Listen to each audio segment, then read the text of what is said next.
Hello and welcome back to my channel, Thrifty Day. My name is Leah. I'm the creator behind Thrifty Day. Today's episode is going to be fun. It's going to be tips and tricks if you are new to making junk journals, especially little golden book junk journals. So I have been creating junk journals for the better part of a decade, maybe. You can actually see many little golden book and other junk journal tutorials here on my YouTube channel. I will link the playlist down below, but there's lots of versions. I do have the adorable rounded spine, you can see a little bit there, tutorial here on YouTube, so you can check that out. I'll be sure to link that as well. But since I am sort of knee deep in my Christmas in July collection, I thought I would share some very easy tips and tricks and just general information if you are somebody who is new or a beginner to creating little golden book junk journals. These are some of my favorite journals, and I'm so excited to just impart a little bit of wisdom and a little bit of insight. So I do have about 30 of these little golden book journals that I need to make this month for my Christmas in July collection. These are just the first two, so 2 down, 28 to go, woohoo. So I have junk journals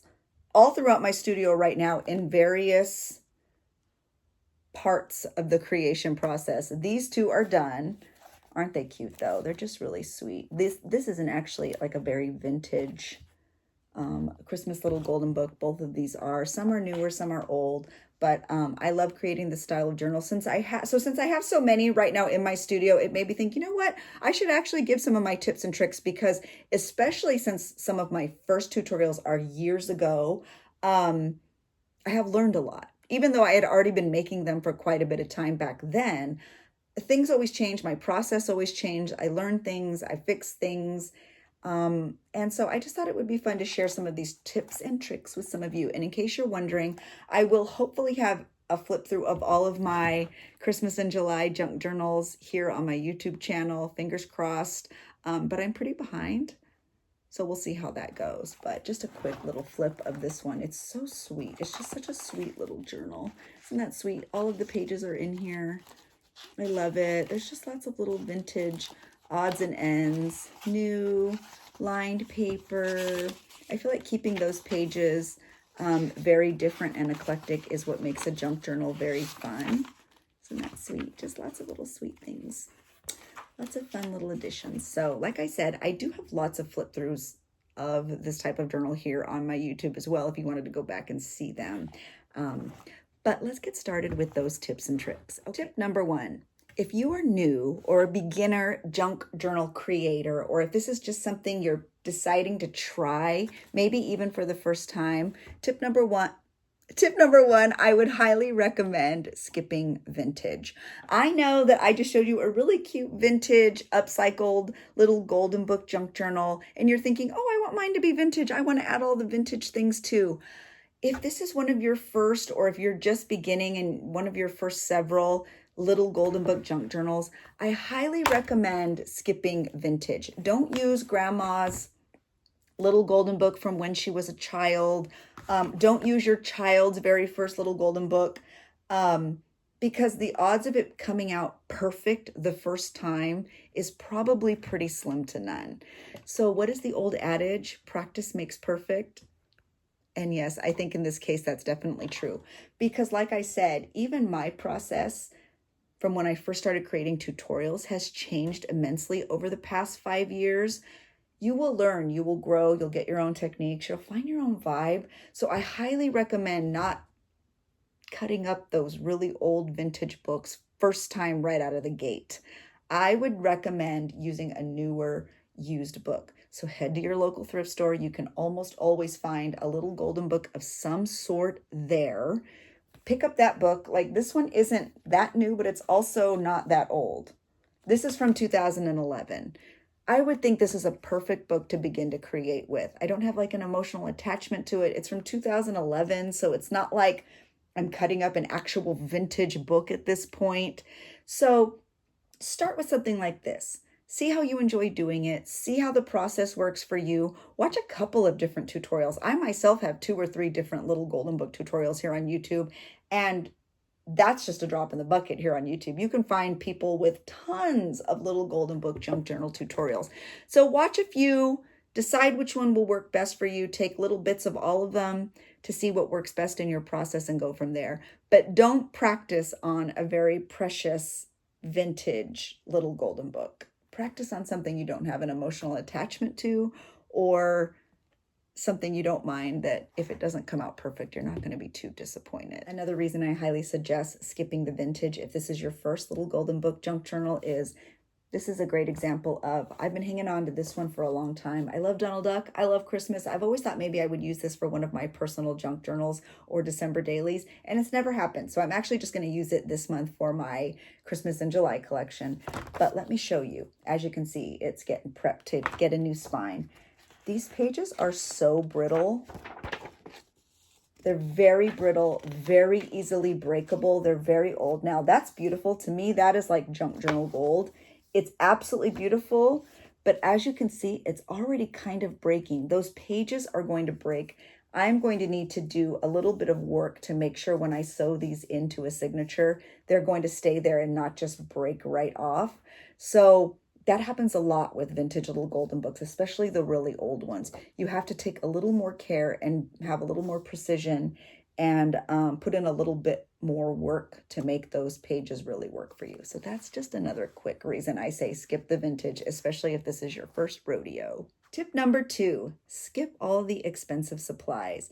If this is your first time making a junk journal, or if you are very new in your junk journal journey, especially if you're using little golden books, you don't need any fancy supplies. You just need a pair of scissors and some Mod Podge, if I'm being brutally honest.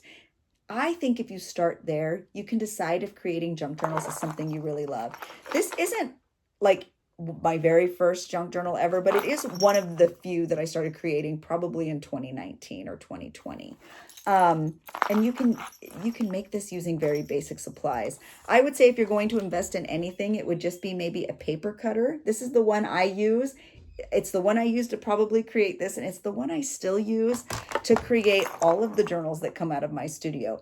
I don't have any fancy paper cutters. I don't have a Cricut. I don't use anything like that. I use a very basic paper cutter that I think is $22 at Michael's, Mod Podge, sometimes fabric tack, and that's it. So don't run out and buy every expensive supply under the sun. Watch some tutorials. Decide what you think will work best for you, and you can even modify it. If they're using something different than what you have, try to modify it so that you can use the supplies that you already have on hand. If I say, hey, I'm using Mod Podge, but you're like, oh gosh, I only have fabric tack, or I only have PVA glue, see if you can make those work in your process. I think that if you run out and buy a lot of supplies, it can be very disappointing if your product doesn't turn out the way you envision it in your head. And I speak from experience. I've been there. I've watched a tutorial. I make it and I'm like, this is not at all what I thought it would be. And I just spent 20 bucks on this glue. You know what I mean? So to avoid that sort of disappointment, just use what you have. If you're going to invest in anything, I would recommend a good pair of scissors or a $20 paper cutter, especially if we're talking about junk journals, specifically of the little golden book variety. And tip number 3 is remember that it doesn't need to be matchy-matchy. I think we sort of can fall into a pitfall when you first begin creating journals because it's really exciting. You have a book cover, you have a theme you love, maybe it's Rainbow Bright, maybe it's Frosty the Snowman, and you want every single page to be Frosty the Snowman or Snowman themed, or have some sort of Christmas element. That doesn't necessarily need to be the case, and let me tell you why.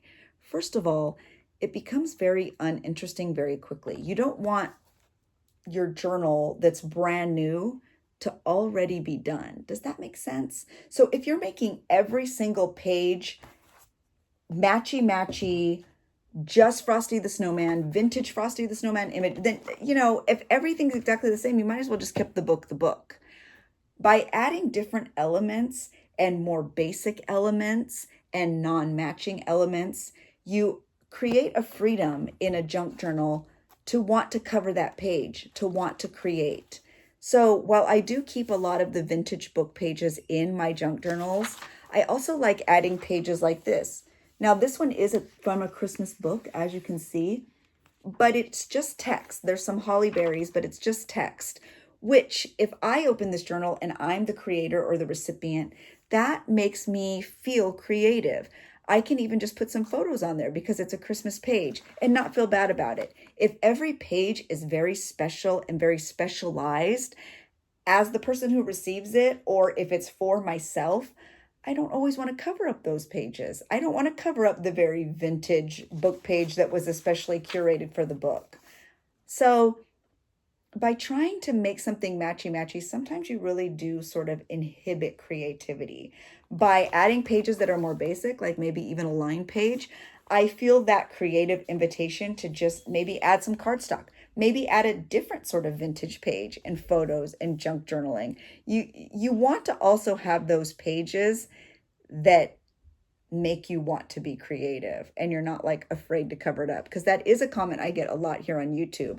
Like, oh my gosh, I love that vintage book page so much. I don't want to cover it up. Well, you don't have to. There are no rules in junk journaling, but by having more basic pages, it really makes you want to create and want to cover it or want to cover parts of it, but keep other parts of it too. Tip number 4, don't make that new spine you're building in too big. I would say that this is even almost a little bit too big. It's fine, it works for me, but that is something that has changed in my process. I don't love a huge spine, mainly because they're harder to store. I know we enjoy a big, thick journal, but you can get this same look without having such a huge spine. And I have learned that over time. So as tempting as it is, I know you're thinking, I want this journal to be huge. I want it to grow with me. Don't worry, it will. You don't need to have a huge 5-inch spine for that to happen. And even if it's a little bit smaller, and instead of working in it for 6 months, you might only work in it for 3 months, that's okay too. I promise you that it doesn't need to have a huge spine to look like a big, thick, cute, fun memory journal. So resist the urge to make that spine too big. Having a big spine doesn't always equate to a big journal. And I think you can kind of see that in my process here on YouTube. I have lots of journal with me videos. I have lots of complete junk journal flip throughs as well. So if you wanted to tap on that playlist, you can see how the different spines have varied for me throughout the years. And I think the one thing you will see is that my spines over the years get smaller and smaller and smaller and smaller, even though I work in them for a little bit longer now. And I kind of really like that. I'm not saying I'll never go back to a really big spine, because to me, this is really big. I know I've seen other bigger ones too. And I would love to hear your thoughts on that. Maybe I'm missing something, but I know just in my general process, in my experience, you don't have to have a huge spine to have a huge journal. So I invite you to look at my complete journal playlist so you can see flip throughs and kind of see what I mean. So resist the urge to have a gigantic spine. Don't worry, it'll all fit. And tip number 5, if you are new to junk journals or junk journal creating, just because I said skip on the vintage if you're just starting, it doesn't mean skip on the old books. There's lots of books that are thrown away or discarded or that nobody wants because their covers are really rough. Like this is pretty rough. Or there's a lot of writing inside and people are just like, oh, I don't want to make a junk journal with a lot of writing, or, oh, this cover was really rough. I don't want to use it. These particular really old little golden books are fun to practice on. And if you're asking me, I prefer an old janky cover. I really do. I think that it has a lot of character, and a little writing never bothers me. In fact, even in the ones I create and sell or give in my subscription clubs, I keep the writing in. I'm fine with it. I don't mind that there are names and inscriptions. Now, if they're totally scribbled on and completely unusable, I won't use them. But something like this, I'm absolutely going to keep in there. So while I am saying skip the vintage, like don't use your grandmother's vintage childhood book for your first journal, that doesn't mean skip on the old janky covers with writing inside. These are probably the best kind of little golden books to practice on. And in my opinion, they're going to look so cute when they're all done. Like this Night Before Christmas book was in pretty rough condition. You can see the corners, the back. It was pretty janky. The pages are very brittle, and I can show you. And I had to do a lot of doctoring to make sure they would fit in there. You can actually see how I had to add a lot of different adhesive to make sure that those pages would be secure enough to sew into the spine. but I actually think the end result is beautiful. And I promise you, this will probably be one of my favorites in my Christmas in July series. So while tip number 1 was to skip the vintage, it doesn't mean skip the old or janky. Keep those in your mix, especially if you're new to this. Don't skip those old books that other creators might discard. It will be a great way for you to practice and have a really neat vintage sort of look at the end of it all. So I hope these tips helped you. I hope that you were inspired to create, and I hope that you will watch some of my tutorials here on YouTube. I also have tutorials on TikTok. If you're looking for a very detailed, I believe it's a 4-part series on how to make a rounded spine little golden book junk journal, you can actually find that over on my Patreon. I did it on a series of lives, and it was from cover to cover. We started with a brand new little golden book. It went all the way through. I want to say there were 3 signatures. We made a charm, and I even include the embellishments on the pages and the embellishments on the top. It was a very full, packed, snow white little golden book junk journal. So if you wanted to see that entire process in a series of 4-part lives, you can find that over on my Patreon. It's very informative. I was able to answer questions live right on the air. So those lives are saved and they're in a playlist, and you can join my Patreon for as little as $5 a month. You also get digitals, you get invited to chats. I go live 3 times a week. It's just a really great place to be. So if you were looking for very specialized additional content as it pertains to little golden book junk journals, that's a really great place to find it too. So I hope you had a great time. Thank you so much for watching. If you enjoyed this video, please hit the like button and don't leave without leaving a gold star emoji, because that means that you made it all the way to the end, and I know that you're like a real one. So thanks again for being here. I appreciate you, and I'll see you in the next one. Bye.